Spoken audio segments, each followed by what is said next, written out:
सबसे पहले व्यासपीठ को नमन करता हूँ, अपनी इस ग्राम पंचायत पैसे की धरती को नमन करता हूँ।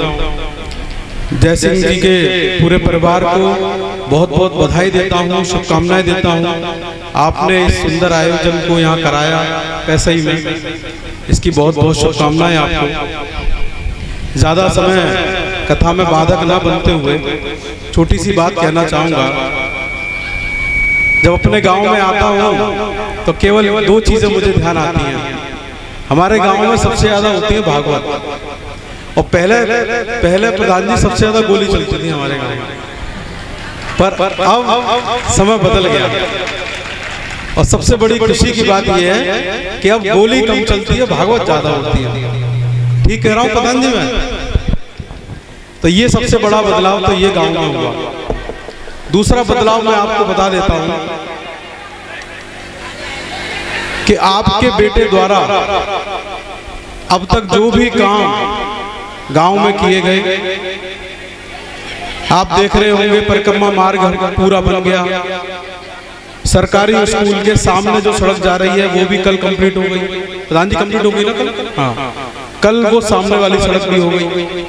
बाहर की सड़क भी हमने पक्की करा दी। और निश्चित तौर पर आप विश्वास मानिएगा कि अभी इस पंडाल के बगल में भी एक बहुत भव्य शमशान घाट भी यहाँ बन जाएगा। आगे चल के एक पानी की टंकी भी यहाँ लग जाएगी बड़ी। आगे चल के एक सरकारी हॉस्पिटल भी बन जाएगा। कक्षा 8 से लेकर के 10वीं तक स्कूल भी बन जाएगा। ये सारे काम आगे चल के पूरे गांव में हम CCTV भी लगवा देंगे। तो जो और भी उपद्रव थे वो भी आ जाया करेंगे अब की बार, तो वो उपद्रव भी नहीं होंगे। आगे चल के गांव पंचायत पैसई को पूरे जिले का नंबर 1 गांव बनाने का काम हम लोग करेंगे। साथ में आपसे एक विनम्र निवेदन है मेरा, नाली खरंजा बिजली पानी ये तो सब हम करा सकते हैं, पर बच्चों की शिक्षा पर जरूर ध्यान देना। यदि बच्चे नहीं पढ़े तो हमारा सारा काम करना व्यर्थ हो जाएगा। बच्चे पढ़ जाएंगे, नौकरी पर लग जाएंगे। एक गांव में मैं गया था तो वहां गांव के लोग ये कह रहे थे कि हमारे गांव में सारे के सारे फौजी हैं, सारे के सारे सरकारी नौकरी में लगे हुए हैं। और वो गांव इतना विशाल, इतना खुशहाल था जिसकी मैं कल्पना नहीं भी कर सकता। मैं भी चाहता हूं कि मेरे गांव के लोग भी, मेरे गांव के बच्चे भी, मेरे गांव के युवा भी सरकारी नौकरियों में लगे। और जितना ज्यादा नौकरियों में लगेंगे उतना ज्यादा और खुशहाल हमारा गांव बनेगा। बच्चों की शिक्षा पर जरूर ध्यान दीजिए। एक कपड़ा कम पहन लीजिए, एक रोटी कम खा लीजिए, परंतु बच्चों को शिक्षा जरूर दीजिए। एक छोटी सी कहानी थी, वो मैंने वहाँ जब भागवत हो रही थी हमारे शेरपाल प्रधान जी के यहाँ, तब मैंने रखी थी और आज भी इस मंच पर उसी बात को कहूँगा। उस छोटी सी प्रसंग से आप समझ लीजिएगा कि मैं क्या कहना चाह रहा हूँ। एक बार एक घर में 3 लोग जाते हैं और घर का दरवाजा खटखटाते हैं, और जब खटखटाते हैं तो एक बेटी बाहर आती है घर से और वो कहती है कि आइए आप लोगों का स्वागत है। तो उन्होंने कहा कि बेटा देखो हम 3 जने हैं, एक है धन दौलत वाला, एक है संस्कार वाला और एक है वैभव वाला, मतलब शोहरत बोलते हैं जिसको।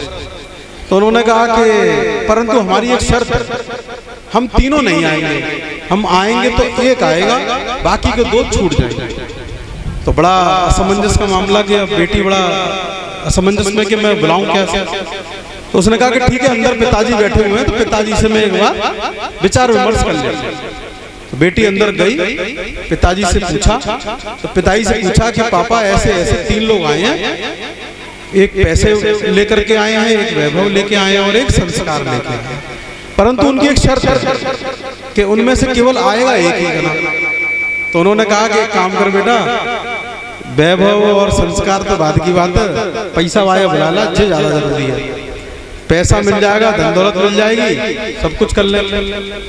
परंतु बेटी के मन में पता नहीं क्या ऐसी बात आई, वो पुनः गेट पर पहुंचती है और गेट पर पहुंचने के बाद वो कहते हैं कि एक काम करो, संस्कार वाले भैया आप आ जाओ। तो जब संस्कार वाले भैया घर में प्रवेश करते हैं तो बाकी के दोनों भी प्रवेश करने लगते हैं। तो संस्कार वाला आया तो पैसे वाला भी पीछे पीछे आ गया और वो भी आ गया। तो उसने कहा कि अभी तो आप कह रहे थे कि आएगा एक ही जना, अब तुम तीनों कैसे आ गए? तो उन्होंने बड़ी सुंदर बात कही। उन्होंने कहा कि जिस घर में संस्कार होते हैं उस घर में पैसा भी आता है, उस घर में धन दौलत भी आती है, उस घर में वैभव भी आता है।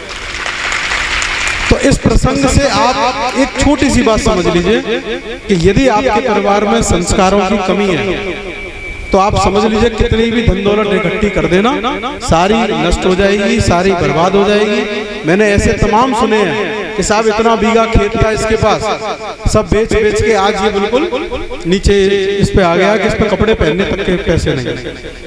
तो वो केवल संस्कारों की कमी की वजह से। आप यदि अपने बच्चों को संस्कार अच्छे देंगे तो निश्चित तौर पर वे अपना भविष्य अपने आप बना लेंगे। चिंता ज्यादा मत करना कि इसके लिए मैं इतना छोड़ के जाऊंगा। अगर आपने संस्कार नहीं दिए, शिक्षा नहीं दी, तो आप जो छोड़ के जाओगे वो भी चला जाएगा। और आप जितना छोड़ के नहीं जाओगे, शिक्षा दे जाओगे तो वो और कमा लेगा। तो मैं ज्यादा व्यास जी का समय में ले रहा हूँ और चूंकि अब मेरे गांव ने मुझे नेता बना दिया है तो अब बोलने की आदत हो गई है। मंच पर खड़े हो जाए, माइक मिल जाए तो छोड़ने का मन नहीं करता। तो मैं ज्यादा समय ना लेते हुए उन्हें अपने भाइयों को, माताओं बहनों को शीश झुका करके नमन करता हूँ। आपका बेटा हूँ, भतीजा हूँ, मेरे लायक कोई भी काम होगा मैं तत्पर खड़ा हुआ हूँ। अपने चाचा ताऊ से भी लड़ लूंगा आपके लिए। आप बता देना कोई अगर ऐसी बात हो घर में, परंतु झगड़ा ऐसा होना चाहिए कि जो परिवार में ही निबट जाए, वो सार्वजनिक ना हो, उसका कोई हंसी या मजाक ना उड़ाया जाए। झगड़े परिवारों में होते हैं परंतु उसका बड़ा रूप कभी नहीं लेना। अच्छी चीज का बड़ा रूप लाइए। आज इस भागवत को कर रहे हैं, कल एक संकल्प लीजिए कि इससे भी बड़ा हम कार्यक्रम आयोजित करेंगे। ऐसे संकल्प होने चाहिए। ये संकल्प नहीं होने चाहिए तो उसने एक गोली दी है तो यहाँ पे 2 गोली जाएंगे, वो नहीं होना चाहिए। ठीक है ना? तो ऐसा आप लोग संकल्प रखिए। और आज मैं समझता हूँ कि पूरे जिले में पैसे ही गांव को शायद ही मुझे लगता है कोई ना जानता हो।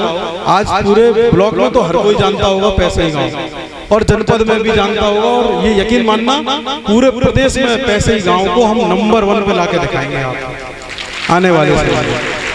तो मैं पुनः आप सभी को विश्वास दिलाता हूं, अपने गांव को, अपने ब्लॉक को, कि ब्लॉक भी नंबर 1 प्रदेश का बन चुका है। आपको मैं बताना चाहूंगा व्यास जी, पूरे प्रदेश में 826 ब्लॉक हैं और 826 ब्लॉकों में हमारा खंदौली ब्लॉक आज नंबर 1 पर काम कर रहा है। और अभी अखबार में भी छपा था, माननीय उप मुख्यमंत्री जी ने सम्मानित भी किया था।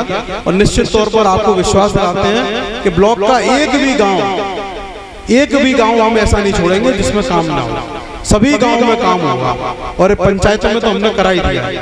तो मैं ज्यादा समय ना लेते हुए व्यासपीठ को पुनः नमन करते हुए अपनी माताओं बहनों को शीश झुका करके नमन करता हूँ। हमारे बड़े बुजुर्ग बैठे हुए उनको नमन करता हूँ। और आयोजक जो है हमारे जयसिंह जी, उनके पूरे परिवार को मेरी ओर से बहुत बहुत शुभकामनाएं, बहुत बहुत बधाई। ऐसे आयोजन होते रहेंगे। अभी चाचा बता रहे थे कि अगले महीने एक और भागवत है, फिर एक और भागवत है। तो ये सिलसिला ऐसे ही चलता रहेगा, ऐसे ही कारवां चलता रहेगा और गांव में यही प्यार मोहब्बत खुशहाल जीवन जीते रहेंगे सभी लोग।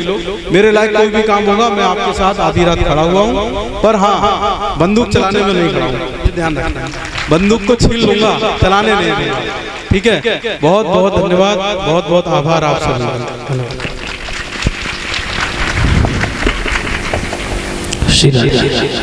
बोलिए गोविंद भगवान की। हमारे प्रमुख जी ने बहुत अच्छी विचारधारा रखी आप लोगों के बीच में, और जो अपनी जन्मभूमि अपने गांव के लिए बहुत कुछ बोल दिया। और मैंने देखा भी है घूम करके।